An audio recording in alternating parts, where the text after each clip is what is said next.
Pratelan kaprihatinan Panglimbang 5 menit dina Jemuah tanggal 20 Februari tahun 2026 kapethik saka Injil Matius bab 9 ayat 14 tekan ayat 15.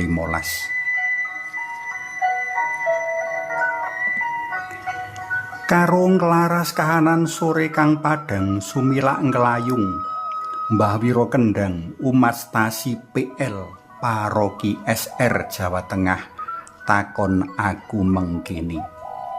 Der napa to bentene antawis poso Katolik kalian poso saenjawining kayakinan Katolik?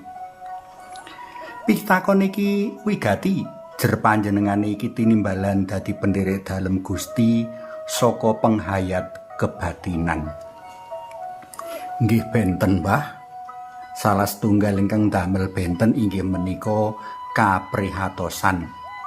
Tiang Katolik ngayati poso amargi prihatos awit boten sagetan sasesandingan kalian Gusti Yesus sesembahan kinasihipun. Aku banjur njlentrehake bab kekeran poso Katolik adhedhasar waosan dina iki. Apa ya bisa sekabat-sekabat pinanganten kakung sedih saklawase si pinanganten iku bareng wong-wong mau. Ning bakal teka si pinanganten mau kajupuk saka wong-wong mau lan kala wektu iku wong-wong mau lagi padha nganakake poso.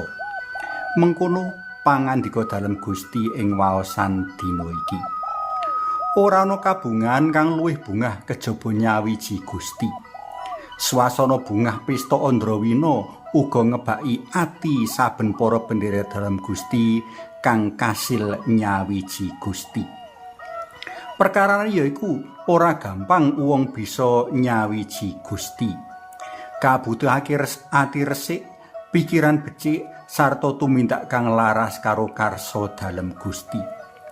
Kabutuhake pakulinan lan kebiasaan nyawiji Gusti.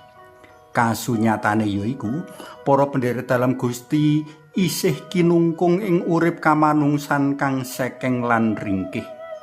Ati lan pikiran angel munjer lan manter marang Gusti awit kebak ing pepinginan lan kabutuhan. Saben-saben tumindak dosa, pendherek dalam Gusti kelangan kaludhangan kanggo nyawiji Gusti. Saben-saben para pendherek dalem Gusti lirwa nindakake dawuh-dawuh dalem, dheweke kelangan kaludhangan nyawiji Gusti. Durung meneh maneka godha saka njaban diri kang kejaba gilir gumanting ngrimuk ngiming-imingi ngedohake Gusti lan milih kanikmatan kadonyan. Nanging uga piyala kang tansah nginceng golek wektu prayoga kanggo mangsa manungsa. Para pendherek dalam Gusti banget prihatin mring kahanan kaya mengkono mau. Mula sebab iku kejaba dadi pratelaning kaprihatinan, poso uga dadi sarana mikuat kapitayan sarta mikandel pangarep-arep urip nyawiji Gusti kang kebak kabungan mau. Sabda-sabda dalam Gusti kang kagegulang kalelimbang ing mangsa prapaskah munjerake marang tekad lan kupaya tartamtu amrih kejaba rawuh dalem Gusti bisa karsakake secara mligi uga mbiyantu para pendherek dalem Gusti ngrawuhake Gusti ing urip saben dinane. Para tresna pelem kinasih kasadaran minangka wong sekeng winates lan ringkih kang gampang tiba ing dosa.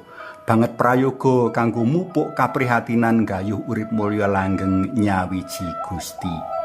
Kasadaran minangka wong sekeng winates lan ringkih prayoga dadi landhesan kanggo nyaket Gusti ing mangsa Paskah.